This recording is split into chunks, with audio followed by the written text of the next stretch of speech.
திண்டுக்கல் வழக்கறிஞர் மீது பொய் வழக்கு போடப்பட்டுள்ளதாக ஆட்சியர் அலுவலகத்தை முற்றுகையிட்டு போராட்டம் நடைபெற்று வருவதை நாம் அண்மை செய்தியாக பார்த்துக் கொண்டிருக்கின்றோம். மேலும் கூடுதல் விவரம் செய்த ராஜ்குமார் வழங்க கேட்கலாம். ராஜ்குமார், தற்போது இந்த போராட்டம் குறித்தான கூடுதல் விவரங்கள். வணக்கம் ராம்குமார். திண்டுக்கல் வழக்கறிஞர் சங்க உறுப்பினராக இருந்து வருபவர் வரதராஜன். இவர் மீது வடமதுரை பகுதியைச் சேர்ந்த ஒருவர் கொடுத்த புகாரின் பேரில் வடமதுரை போலீசார் PCR வழக்கு பதிவு செய்துள்ளனர்.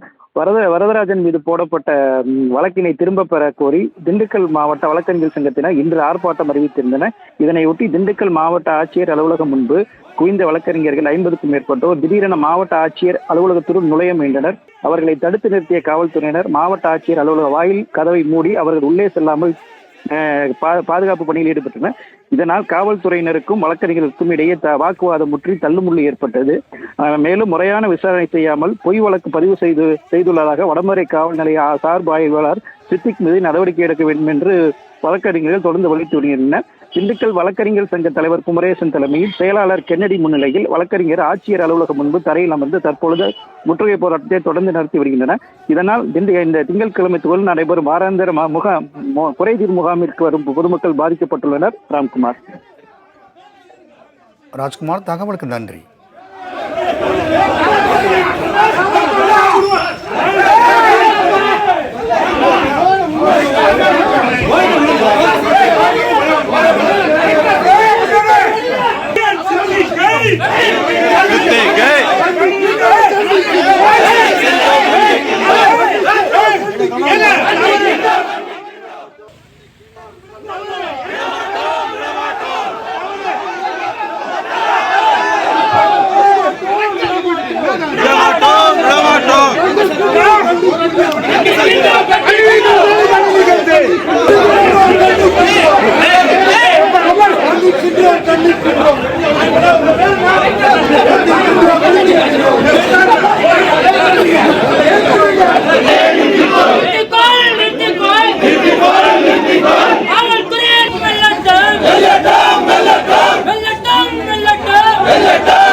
வடமதுரை சித்திகை பணி நீக்கம் செய்.